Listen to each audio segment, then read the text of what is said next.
All right. We're all friends here anyway. We don't have pigeons flying, unfortunately, but take it away. Okay, so hi everybody, my name is Shelly Condrado and I'm running for the treasurer position on the executive. I'm in my first year of the Human Studies program, the PhD program here at Laurentian. My undergrad is from Laurentian, so I decided to come back for the graduate studies. The reason why I want to be involved in the graduate association is I enjoy Laurentian and I want to work with the rest of the executive members to try to make Laurentian a better place for all graduate students and encourage more graduate students to come here, so hopefully we can work together and accomplish some of that. So yeah, vote for me for treasurer on election day. Thanks guys. Okay, questions? Sorry. Questions? Oh, do you, Yes. Okay, Sue. do you intend to publish the financial statements or post them on a website? I believe on the AGM, there's the annual, They're presented there. yeah. But I wonder if they're posted somewhere. I'm On- just throwing this out to On our so that- website, we're going to post them at the AGM. Yeah. As far as our minutes go, as far as financial things go, we've recently decided to start posting those on the line as well, so you can see what we're up to. As far as the day-to-day financial management, we don't post them online unless there's a special request or whatever. We'll talk about it. We passed to have summary audit post online, the yearly one. Just summarize it and that's yeah. what I meant. Yeah, the annual, not. I'm just throwing this out to generate a little. The annual audit is also given to the members of the AGM. Which will go online as well. Whatever it's in the package will go on. Which you should all attend next Which is on Wednesday, 4 to 6, L239, pizza and beer. Pizza and beer. Pizza and beer. So, Yes. Shelley, I have a couple questions. Okay. First of all, what did you do in your last degree as far as student government? This would be my first involvement in student government, so I haven't really been involved before. But I thought this would be a good way to become involved and get to know the graduate student community and get to know the rest of the executive, and so that's why And why treasurer? I thought it was just because I don't have a lot of experience in student government, I thought it would be a good way to get in on a good stepping stone, I guess, and become involved and learn from some of the more experienced members of the executive, and sort of without having to be the president, vice president at the forefront. So, why treasurer in terms of taking care of the actual finances? I think it's interesting to know where the money's going. So we're all paying into our student fees. So I'd like to see, and I know we all have access to the reports and etc., but the day-to-day, what happens in the flow of the funds and etc. So my last and most important question, do you think that you're going to be able to balancing the budget and keeping the books up to date with your course load and the requirements of your degree? Yes, I think so. And I mean, I guess maybe that's another reason why I chose this position too. So, and I'm going by what I've been told about the position. So I'm assuming that I can manage that position and still manage all my studies as well. So, any other questions?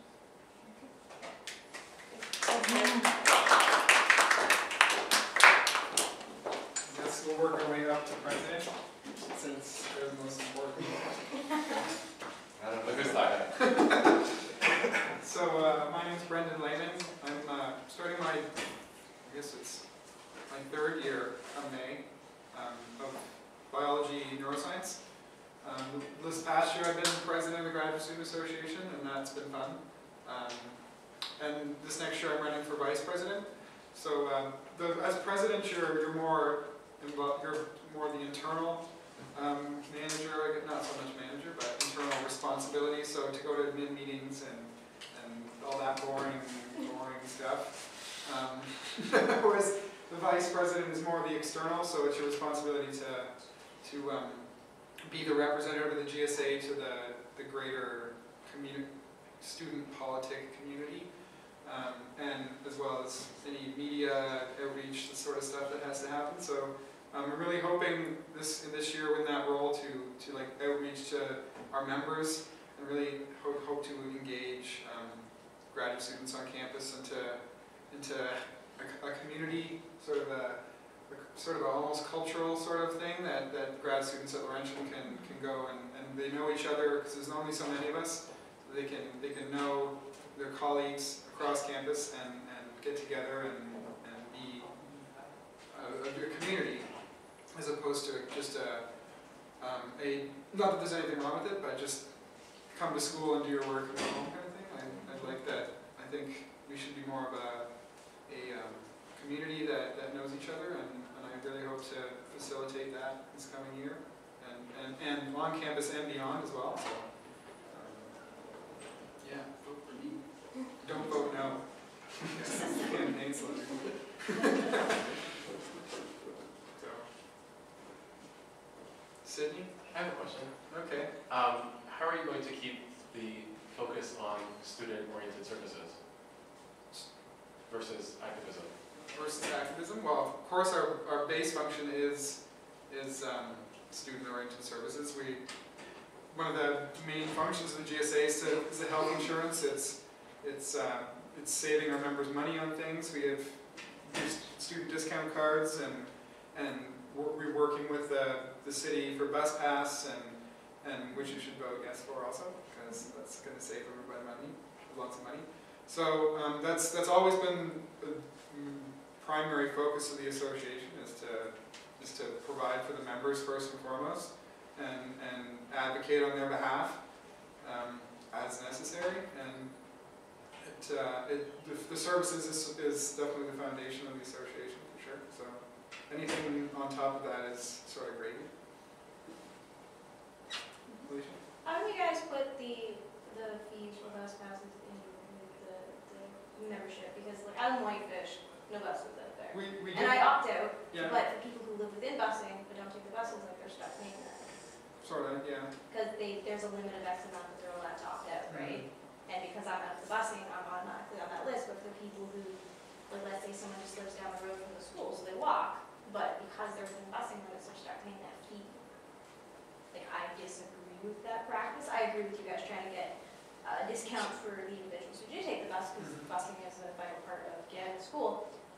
But it's not for people who don't bus and have to pay that. Yeah. It's just sort of well, we've done our diligence in talking to members, and we think, and we've pursued it because there's been an interest. So now that we've talked to the city and we've worked something out, then it's now up to referendum, so that the students can decide if they want it or not, and if they don't, then that's the way it is. Yeah. So, Sue? I just want to say, as somebody that used to take the bus every day to go to work, and now I drive here rather than taking 2 buses, I'm still going to vote yes for the pass, because I think it adds up about $180. And to me, it's all money, but that's a pretty small amount of money to pay for the environment. And I may eventually decide, or maybe forced to, take the bus all the time anyway. And it gives me an option, and I can imagine the amount of grief just getting to the point where maybe it could be considered as part of our fees. And I think that's probably been a huge amount of work to even get it that far. And I'd be embarrassed as a grad student if you have to go back to the city and say, they voted no. It's just very, I think it encourages people to consider it. I agree, if you're out in Whitefish, yeah, there's no way I'd be on the bus. And you probably Well, you wouldn't. can't take the bus. Like you'd have to take a Transcab, and the Transcab times don't run as long as the bus. Yeah, yeah. It's just that to me, it is a step forward for us as grad students to contribute to that, so. I just wanted to add an important point. This is not the first time this has come to referendum. This is the Right. second time. And we actually voted it down last year. I voted no, and my rationale was I have a car, I drive to campus, I don't You want to have be to stuck pay with another for it. $180, and there's not enough opt-outs that make sense for the context of the amount of people who live in Sudbury and will use the bus. My opinion over the past year has changed greatly, because that $180 utility for our members means that other graduate students, a large amount of them, don't have to pay over $1,000 to take the bus, right? We have graduate students who are here 12 months a year who are paying over $1,000 to get a bus pass, which seems crazy because it would really be a small amount of money plus opt-outs to our members overall. So that expense, in the larger scheme of things, means that people could actually afford to buy food. I'm definitely going to support it this year. Would it be that difficult to make it so that just if you want to opt in, like as opposed to making it like an encompass all and an opt out, why can't you make it an opt in? Unfortunately, just like healthcare, the way that our union operates is that we have strength in numbers, and we're not negotiating for individuals, we negotiate as all our members together. So this is the kind of thing that either we all adopt and have opt-outs, which we're actually paying for the opt-outs as well, right? We're just giving you back money because you're not using it. But advocating on an individual basis, they would charge you $900 instead of $1,000 if we went for each member to advocate. The health plan works the same way. So this is the kind of thing that if all members see utility for the majority of our members, it makes sense. If this is something we're all going to do on our own, then unfortunately a lot of people are really going to lose out. To me, it's similar to union dues, and you don't negotiate a union agreement for only the people who say, it's okay, I guess I'll put in on my dues because I don't want to lose my job someday. And I totally sympathize with people out of the range of the bus, but I think as a grad student group, we certainly don't look very green if we vote it down again. I voted yes last year. I called my daughter and said, "Ready, they're voting." She came in from where she does her PhD work and made sure to vote. And so we did increase the available opt-outs this year, to address the no vote last year. So it's hopefully it goes through. I think, my opinion anyway. I take it. But it's also full-time students only. So if you're part-time, you're not in, unfortunately. But that's just the way the fee structure is different for part-time students too. But How does that work with biology students? which Part-time? just in general, No, I mean with the bus issue. with the bus issue. Because you were saying that biology students who are actually part-time are really full-time students, they're here every day. Yeah, we just don't have funding, so we're labeled part-time. So how would that work in the context of the bus pass? We just have to bite the bullet, unfortunately. So this wouldn't make a difference for biology students? Just the part-time ones, yeah. Right. So, any other questions?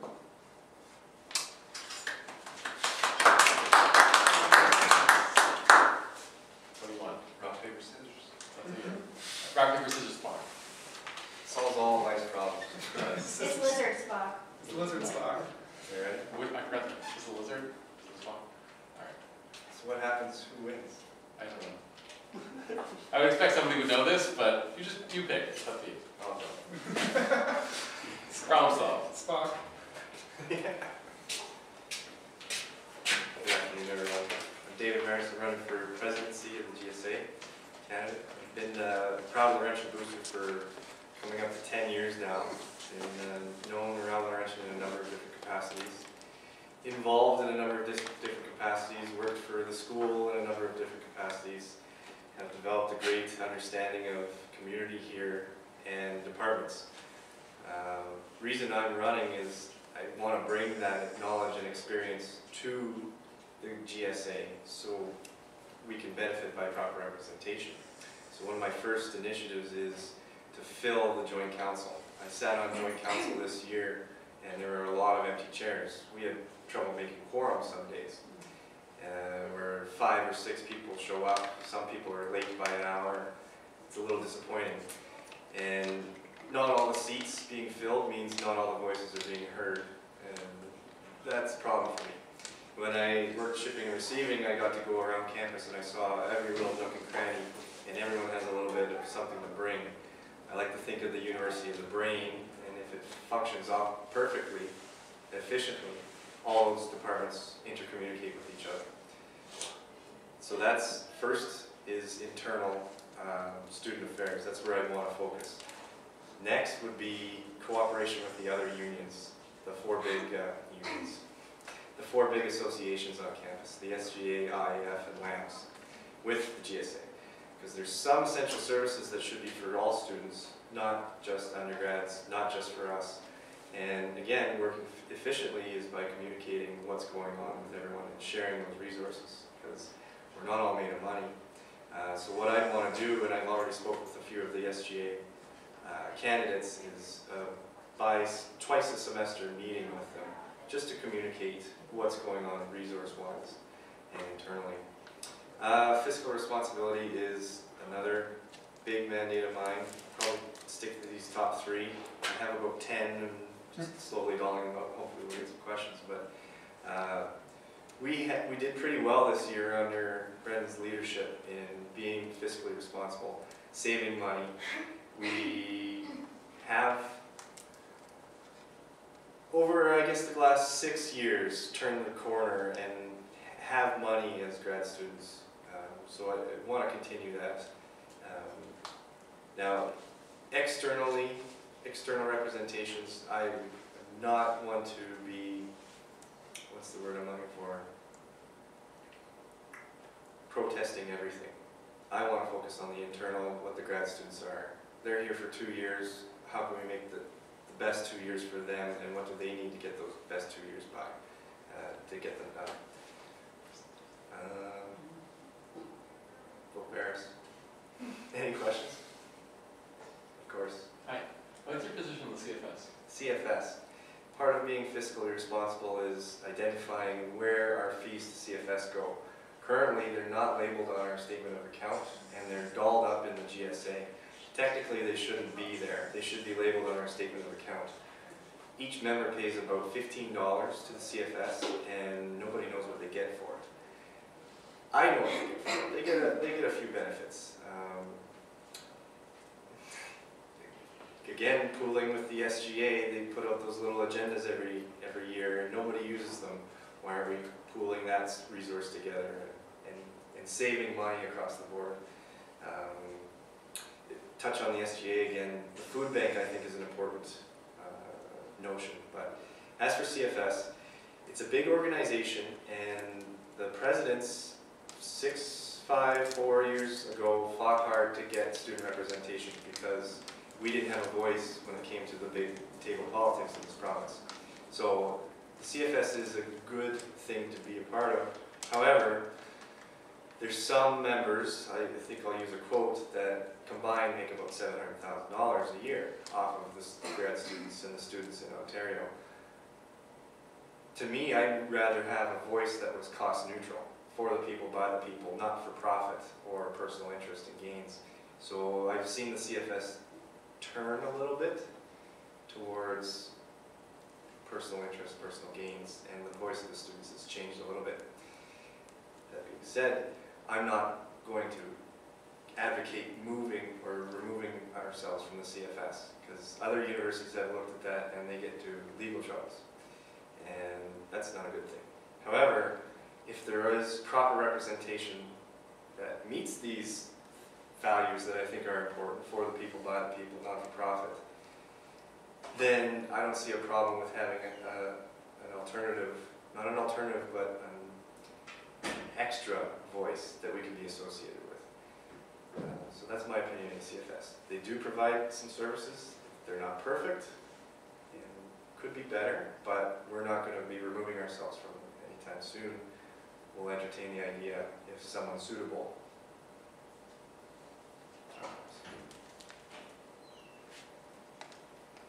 When you're saying you're having trouble with people showing up at meetings, have you considered like teleconferencing and stuff? We did have Skype for joint council a few times. One of our executives this past year was in Toronto majority of the year. And it's not perfect. No. It's not perfect. But yeah, I don't see why someone in engineering can't hop on Skype for an hour, half an hour, or Well, something. yeah, just because like I live in Whitefish, for example. So Yeah. if I have to be here at like 8 in the morning, I'm up at 7:15. Yeah. So like as opposed to that extra time getting ready and up and traveling, using all that time just to get here for the meeting, for the hour meeting, just take an hour to be on the computer. I think we count it as quorum. If they're online, Mhm. it counts as quorum, so absolutely. And after this campaign, I still intend to go department to department. I know where they all are. I used to deliver their mail. That's no reason why I can't keep knocking on doors and say, hey, grad students, we need a rep here. You have to be nominated and passed by the joint council, I think, at your first meeting. Nominated by the department internally. You get, I don't know, 3 or 10 signatures or something like that. But once a month isn't bad to ask, and I'd also entertain the idea of having more than one representative from the department, or from each program, and cycling through, taking turns. You know, 2 people communicating is better than no one at all. What's your strategy for increasing internal connections between the different programs? Different programs? Well, first joint council. For bringing people in. First is joint council. Oh, for recruitment. For recruitment generally. To get people aware that there is a GSA, and more importantly, that they could actually have a say in it. Good question. Well, strength starts from within. If we're not talking to each other, then who else is going to be knowing about us, right? So that starts at baseline. Second is online. We live in the 21st century. There's no reason why we can't be touting our horns a little bit more. How am I going to achieve that? There's a number of ways. I suggested the camera at joint council. Here's a little bit of video of you making a presentation for your CV. Put it online. 10 people will look at it and say, hey, Laurentian is doing this, seminar-based. Currently sit on campus modernization committee, and some of the initiatives there, as the GSA rep, I might add, some of the initiatives are classroom enhancements. So what's going to be coming probably in the next 4 years is proper video conferencing technologies. I'd like to see, and a number of profs have raised this too, where you can do a lecture, you can do a presentation, and it's going to be online every single time. And part of the GSA's initiative this year with Omega was getting a strong voice, so I want to continue that. I've recently been nominated and accepted as Chief Steward for the GTA union. Now, GTAs right now make about 33% of all graduates at Laurentian. So there's not a GTA for every position. We're in negotiations this summer. I will be fighting for more spots, more money. We're one of the lowest paid graduate teaching assistant positions in the province.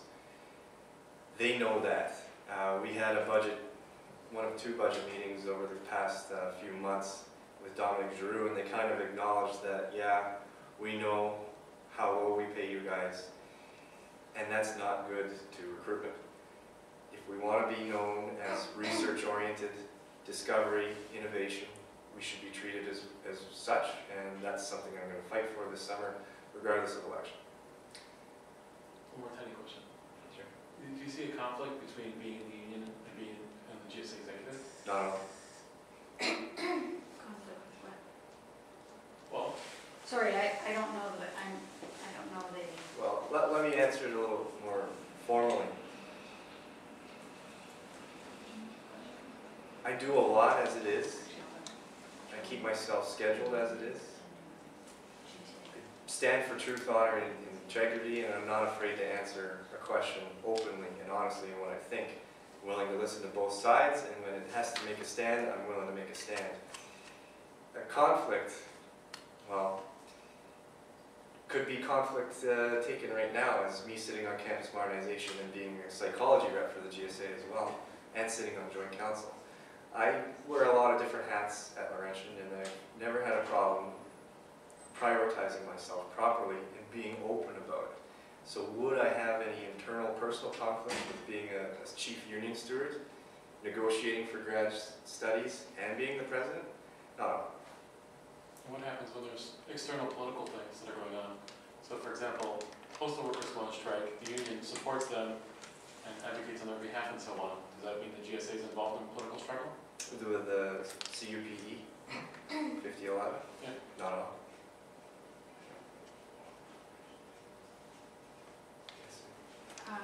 Yeah, I'm interested in the idea of sharing between positions because I'm interested in the Human Studies Association, Student Association, and we have the same thing of trying to get people to come out to meetings. And we did have a couple of reps who said they were interested in being on the GSA and sharing that. Yeah, And then we kind of faltered because somebody was going to find out if that was possible. okay. And then everybody got busy being TAs Yeah. or sessional profs or whatever people were doing. But that would be nice to build in. It is a problem with continuity because someone goes to one meeting, but you actually meet once a month. Yes. Yeah, and with human studies, that was in our constitution. We have a draft constitution, but we've never had enough people around to, I think, formally vote it in. Quorum, I don't care that much. Quorum is always an issue, and sometimes the thing is to bring the level of quorum down. You don't want to bring it so low that you're going to have problems with accountability and with people saying, well, there's two of us, let's just do stuff. But yeah, I think the idea of some kind of sharing or Skyping when you have meetings, anything at all that helps. And sometimes just sending information around and saying, got any ideas on this, as opposed to A collective voice. Hey, Yeah. department, everyone in this program, any concerns, email this to the joint council. We can set up an email for the joint council where voices are being heard. I mean, people can comment on newspaper clips and news stories online. Yeah. So something that's so easy, something that's really easy. We entertain that with the Omega website too. Yeah, it's just, most of us find between being a GTA, being a sessional prof, and trying to do a thesis. Let alone extra Everybody knows, meetings. when you said people are here for 2 years, and we're going, or 3 or 4, or 5 or 6, and, yeah, and anyway, anything at all that can be done to make it easier for any candidate to support is helpful. I agree. So thank you for hearing me vent. Appreciate your vote.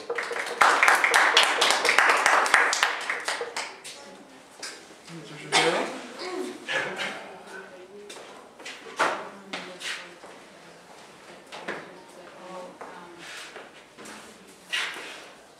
Hello. My name is Cindy Shapiro. I'm running for GSA president. I think it's actually, it's quite funny that a year ago, we were in the exact same position when I ran against Brendan. And people, there was a lot more people at that meeting, it was at the AGM. People were asking us questions like, so what's your opinion on the CFS? And we're like, I don't know. Never heard of it before. And there was sort of no connection, I had no idea what anything about school politics. The one thing that really pissed me off is I sat down at the AGM last year, took a look at the budget, which is available at the AGM, and said, I can't believe how much money we're spending, this is insane. And essentially, the most disappointing thing happened. It wasn't that I lost the presidency, which thank God happened because I didn't have time to do it, but it was that my friends voted for me and his friends voted for him, and in total 60 students out of all our members actually voted. Student engagement is so low that at a graduate conference at Laurentian, the person sitting next to me said, I'm sorry, I can't vote for you, I'm in the SGA. I'm like, actually you're in the GSA, you're a graduate student. Not only that, you're also in the union. Never heard of it, I don't know what you're talking about. How many students this year opted out of the SGA health plan, although they're graduate students, only to find out their checks were never coming? The approach that we took this year, after I joined in my position, after I joined as a social convener, I think took a new direction from previous student governments. We've made it a priority to be fiscally responsible, to rebalance the budget in a way that makes sense and actually serves the needs of students. That's not to say that we didn't have plenty of social activism, support, and so on, because there was buckets. It's not often the president gets arrested or I get to go to his arraignment. However, I think that there's still a lot that we could do. Student engagement is a critical problem. We live in isolated boxes that are so difficult to breach. This morning, I was talking to a student at the Cancer Center, a graduate student, who had no idea she's paying us money. That we're literally taking her money and buying pizza for events. Events, mind you, that no one shows up at. This is why I wholeheartedly support the effort to go and find graduate students, to see where they are, to get in touch with these people, to talk about our common research. We're all doing the same thing, but we're all doing it in isolation, and that's something that has to critically change. On outreach, we started working on Facebook more. We started recruiting our friends and their friends and bringing out people. We started integrating stuff online. We built a website. Hopefully that's going to continue and we're going to expand it. We're also going to do a GSA website as well. Something that we're working on. And this online strategy means that people actually get involved. I find it funny that Brenda went online and said, we're the anti-Lambda. Read an article and we'll publish it. We don't have censorship. And that started a firestorm. But it's true. We need our own independent voice. We can't be an extension of the SGA. And I've often said at executive meetings this year, I just simply don't understand. What is the university's position towards graduate students? It's one of their strategic goals that they should have us here. We mark exams, we work here, we live here. And at the same time, we're not getting any of the benefits which are supposed to be delivered. It seems as though, if I was running this as a business model, it's great. Hire free slave labor, force them to stay here, and then there's no problem. And I have direct experience with this. While I was quickly trying to finish my thesis before it turned into a 400-page behemoth, I signed up for the Human Studies program, and I got accepted, and I was super excited to go, and I made an appointment with the director, and I sat down to go talk to him, to talk about my exciting new PhD research, and he said, listen, we have 2 TA spots for this program. Therefore, you have to pay for your own research for the next 4 years, absolutely no problem. You pay tuition, it's all good. You can't be a TA, as you've been during undergraduate studies for 2 years. You just go, you pay, it's all fantastic. I'm like, but I have an offer from U of T to get paid to go, and I don't have to be a TA, guaranteed funding. Sorry, we can't help you. Okay, so I said, you know what, scratch that. I'm gonna go back, redo my master's thesis, put a little more effort into it, and I continued working on it. Next year, I signed up for the PhD in Rural Northern Studies, Health Studies at the, through Craner. And they're like, well, you're in, it's fantastic, you know, absolutely no problem, you know, we'll accept your application, we found you a supervisor, we formed you a committee, it's all great. There's only one problem. Only 2 of our program spots are open for TA shifts, the rest of the people have to pay their own way. However, there's a catch. You can only work 10 hours a week, in addition to your full-time studies. Essentially forcing me to be in poverty. I don't qualify for OSAP, where's this money supposed to come from? Either I'm illegally working in order to finance my education, but I'm willing to teach, I'm willing to work, but that's obviously not an option.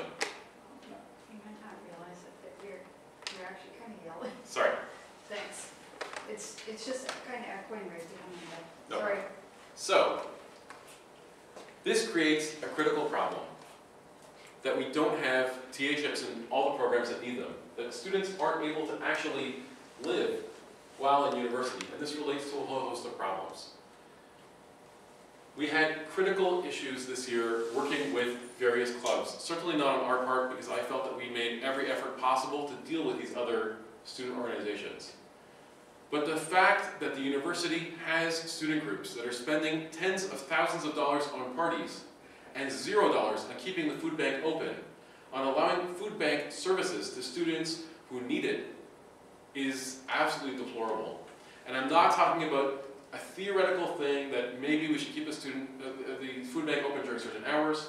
I'm not talking about a theoretical thing that perhaps, maybe, you shouldn't force students to fill out long questionnaires of why they need food, to lord over them while you hold the key and open the door for them and wait for them to get food. And these are not people who simply say, oh, I'm not going to buy groceries today. These are people who have come to the office who are literally starving, who have no resources to buy food whatsoever. And if this isn't a fundamental priority of student government, I have no idea what they're doing, none whatsoever. The approach that we took is not only to outreach, which I'm sorry to say, based on the number of people in the room, isn't all that it could have been, and it's an ongoing effort, and I hope in 10 years from now we'll have a better integrated student body who actually shows some kind of pride. And all these things go towards one common goal. Not only the short term of advocating for students, meeting their needs, and helping them through their university career, but more importantly, increasing the value of every one of our degrees. And by adding quality programming that the administration will not bring forward. We talked about many ideas this year about bringing speakers, about reaching out, about new ways to bring students to conferences, of new ways to showcase the research. In fact, we're doing a research thing today around this idea of simply having new ways for graduate students to find new resources. Why? It's simple. If you go to any international conference and you say, hi, I'm from Laurentian, they say, never heard of it. I'm from Sudbury, never heard of that either. Northern Ontario, no idea what that is. Toronto? Maybe. The point is, without reaching out just that little bit, in order to actually go and connect with people out there, with experts in your various fields, and a way to share that internally, it makes it impossible for us to succeed as a university. Forget about an individual program. I was at a board meeting not too long ago where they said, okay, here's the 17 programs that we have in the graduate level. Just rank them 1 to 17, right? I don't know anything about these other programs. And to rank them as a funding priority means that we're taking sciences over arts. We're taking social sciences over something else. It doesn't make any sense. They're completely different. They're all needed. They're all needed in different ways. I think the way forward is to rebalance our priorities. Is to look at how we're spending money, spend it better, and do it in a way that increases student engagement. Because ultimately, that's the bottom line. We can buy a lot of free pizza, people still don't show up to free pizza. We have to have a way of actually reaching out. Now, my ideal vision, the perfect world, would be to get 50 Daves. Dave goes to meetings, he lives on campus, it's fantastic. If the joint council was full of Daves, everyone would go. We would have a government that actually responds, and not more importantly, has the pulse of the university. It's very difficult for us to advocate unless we know what's going on in programs. And fortunately, there are programs that we know what's going on. There's many programs where we don't know anybody. And just the fact that they showed up today to give a research presentation means that that's one more person that we could reach out to and hopefully bring into the circle for their own benefit and for ours. So vote for me for president. You won't be sorry you did. Thank you. Any questions? Shirley, you have a question? Yes. One question. Please. So, you talked about, and everybody's talked about how, you know, becoming more of a presence online or recruiting online, and not that I think we should abandon that, but I don't necessarily think that that's the best way to go, because I know I get lots of emails, I see lots of websites, and Delete. yeah, delete, right? So maybe just expand on like why you think that's effective, or how you think that's effective, and how else we could do it. Well, I agree with you 100%. I personally don't know anybody in the MBA program. I don't know if you do. No. All right, so you have one or two options. Option one is what we've all discussed. Let's go to their office and actually talk to them. Let's actually get them involved, right? These are people paying us money. We're using their money to do stuff, and they have no idea we exist, right? They don't know where their health plan's coming from. So, yes, the human connection is important, but the fact is we're all located in different parts of the campus. We don't know where each other's labs or offices are. Some of us don't have labs or offices and just hang out in the hallways. It makes it incredibly difficult to find these students, to find where they are and what they're doing. It happens to be that arts and psychology and sociology are all right near each other, so usually we see people passing in the hallways. It's okay. For other people on the campus, like, unless you go to the cancer center, you're not going to find that many graduate students. Doing it online, and we tried different recruitment strategies around that. So for example, we took our list of all graduate students and we popped it into Facebook. We said, we'll just friend 600 people, and that'll be great. They didn't like that very much, and that didn't work.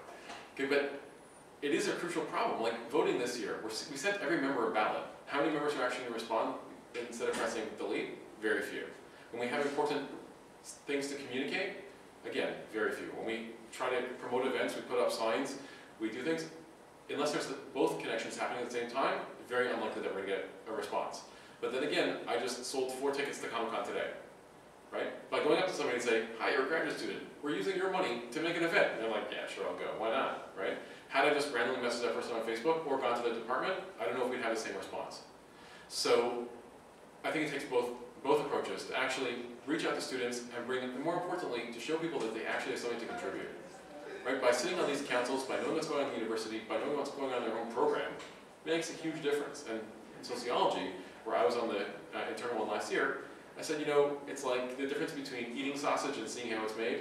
Sometimes you need a little bit of both in order to actually see where the program is going, and that's really what it's like. You do have this crucial problem of people just, and I've been screamed at about this before, but I think that the university as a whole, on all levels, is completely apathetic, right? That you just have people just going through it, and talking to that one person and explaining to them why they should be involved just activates that person. It just turns them on and makes them a citizen. It makes them somebody who's actually responsible and understands how these things work.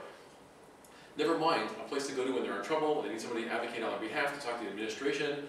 to work out the many unjust things that currently exist for graduate students that don't have to be. We have the building, we have the facility, and we have the people to make Laurentian an amazing place. And it's simply a confluence of factors that prevent us from just going to the next level. And all the resources are here. You know, it just takes a little tiny bit of effort to just move it to the next level. And really that's what I want to happen, to get people interested, involved, and through this organization, move it forward. Questions? Surely you have a question for me. So the incumbent SGA president was just re-elected last night, and his main selling point is the new student center building. And the the current executive of GSA has made it clear that they prefer to avoid charging their members money to pay for this $16 million building, and that it would be worth fighting or fighting for the contract and working with campus modernization to get some dedicated graduate student space on campus. So what do you think about that? Thank you, it's a good question. I guess I'm willing to go on a limb and say publicly that the value of my degree in 10 years from now is not going to matter one way or another how fantastic the administration's CVs are. If Dominic Drew becomes the Minister of Education, that's fantastic for him. Doesn't necessarily help me or my education. And this comes from prioritizing legacy projects rather than looking at fixing what's already here. I'm sure you've all seen the Mark Collins expose on the academic resort and the gaping holes in the walls, the yellow fluid falling out of the ceiling, and I just saw the urinal overflowing with urine and pouring urine on the floor. Small issues like this mean fixing what we already have and going forward. Now, if I could address this point about the Student Center specifically. The Student Center project is because we're on Laurentian. This current Student Center has issues, error mark, and I won't get into all the host of reasons why people want to feel that they're independent and they have their own thing. In a campus like U of T, great, you buy a building in the downtown, next door to an existing building, your members hang out there, it's all fantastic. The university building a student center that they pay for and students use, I have no problem with. Make a welcome center, have a student center, student offices, that's probably something they should provide. Charging our members long-term to be in debt for the next 20 years to pay off a building that we don't need, that we could better utilize the space we have now, makes sense. Like, we need to be able to use the resources we have and not spend money that we don't have by putting future generations of student more and more into debt. As far as working with the other student unions and what they want, I think it's just a misunderstanding. So if you talk to some members, as I have in the SGA, and I can't speak to Andy, the executive, because obviously they have different opinions, people say, okay, we're going to have the student center because it's going to be ours. We're going to have our own private facilities. It's going to be on Laurentian private property. It's going to have Laurentian security, Laurentian maintenance, Laurentian everything. So it isn't going to be this utopian dream of having our own SGA private space. In fact, it's going to be an extension of university that students are paying for. We have something now that works. And while it could be turned into offices or other things, we need to expand the existing framework we have to provide services for students. I'm more than happy to work with the SGA and try to move things forward. I believe that they have their own enormous challenges managing what they have. They have critical issues in service delivery that, when they impact us, becomes our problem. And we have to have the ability to work with them and hopefully work together with them to move that forward. And when it doesn't, and unfortunately sometimes it doesn't, and we have to go out on our own, we have the ability to go out and do what's best for our students, to advocate on their behalf, even if we're leaving the SGA behind, due to various factors. Any questions? Sure, they have a question. You currently are a social convener. What would you have done differently instead of pizza parties and movies for social events for our grad students? Because interaction fosters creativity. So I agree, you did a lot. But what else could we be doing? It goes along with the joint council, getting people involved, but other than online and door-to-door.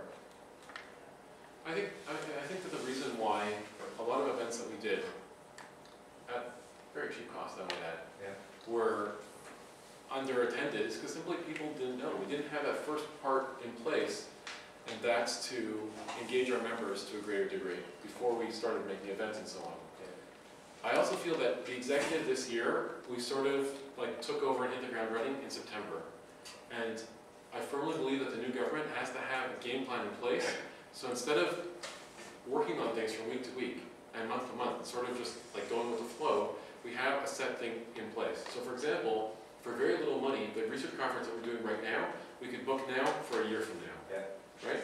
We could make tote bags for $200 and give them to people and make them feel like they're actually participating in something that they get more than an applause for, right?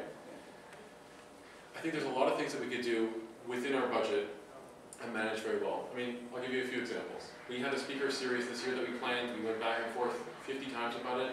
It never happened simply because we didn't budget it properly. So coming into the year with a budget, which I believe is more in line with the government of what we're trying to accomplish, makes sense. The budget that we're currently dealing with is a legacy of last year. So we found that in many accounts, in many funds, we've had huge amounts of funding. In many other accounts, we've had very little. And that creates a problem in terms of prioritizing what we're supposed to be doing. Just one more point. As Brendan pointed out, having people who are not on campus and charging us to attend meetings at great expense this year was a huge disproportionate cost that we didn't expect on. And we need to see on everything that we do a return for the money. Whether it's a return for our members, whether it's some kind of intrinsic added value. And if we don't see that coming out of what's going on, then really what's the point? Why are we sending people to meetings if it's not boosting the GSA, boosting Laurentian, moving us ahead, benefiting members, and so on? That money would be much better spent making bursaries for students to go to conferences and present their research. Or money to spend making research conferences for students, right? So I'm going to read into what you're saying, and I'll ask it. I think we agree on a lot of issues. Would you want to meet the executive to meet all summer long to plan the year? Is that what you're saying? I'm not necessarily saying that we have to physically meet in order to do it. We all have busy summer plans. A lot of us aren't even here. But I would like to at least start in emails back and forth with the executive in order just to establish the basis. Like, for example, work out the budget. Yeah. Work out a tentative calendar of events that we want to hold throughout the year. When will they be, and so on. And just try to have more advanced time to planning things. The GSA formal that we're doing now, or the semi-formal, the informal that we're doing, is on Easter weekend. Something that nobody had any idea what we were planning it. Had we planned it 6 months in advance, that probably would have come up sooner, and then we would have changed it, right? So things like that would have just facilitated having much better control over what we're doing. The formal, by the way, is half the cost of, we're splitting with lamps, so half the cost of what we're doing. And it's a sixth of the cost of what it cost last year, right? And that's, for me, going in the right direction. With good food still too. With great food. Yeah. Definitely come. And cheap beer. And cheap beer. So, Saturday night? Saturday night next week. So the point is that we're really trying to, my game plan is just email with the executive members, keep in touch, make sure that the finances are organized properly, the events are organized properly, and we don't have to start with our first event, our first meeting with Frosh Week, because that's already too late, you know. And I think that the problem is that we're dealing with a whole gigantic crew of new people who don't know yet. They're going to arrive here in September, fresh off the boat as it was, and our first event, which is, you know, the Frosh Barbecue, like we did this year, it's even more difficult to recruit students because I can't go and talk to them now. They haven't even signed up yet, right? That's why the first thing that has to happen in the new academic year is going to departments, getting those people involved, finding out who they are, and essentially harassing them, getting their phone numbers, something we don't have now either, right? And call them up and say like, hey dude, free barbecue. I found that if you message somebody on Facebook and say, Jim, are you coming tomorrow? I can't believe you're not coming. Party of the century, free barbecue. They'll show up. But if you write, Free barbecue. add Jim to Facebook events that 1 million people say they're going to go, half of them don't show up, right? So for us to move out there, it doesn't necessarily have to be free. It doesn't have to be whatever. It has to be interactive and fun to meet new people. And every time I meet somebody in the sciences, something I know nothing about outside of science fiction, I have very interesting experiences. I meet new people, you know, and it's really interesting. And people like Brendan, who are real scientists, think I'm a total idiot, as we found out from our radio interview. And all the things that I know about science, like deuterium and other things, turns out they're all made up. But it's a great way to exchange ideas and find out things from other people, you know. And I still think that, was it tritanium or tritium? Or Deridium. No, it's what they use in the Star Trek Enterprise in the big container. Dilithium? Dilithium. Dilithium, it doesn't make any sense that you can't produce dilithium in a replicator. Just think about it. We don't have to replicate. I know, and the problem is when I did take chemistry and I said to my professor, they do it on Star Trek, he's like, that's not real. That's all I gotta say. Thanks. Any questions?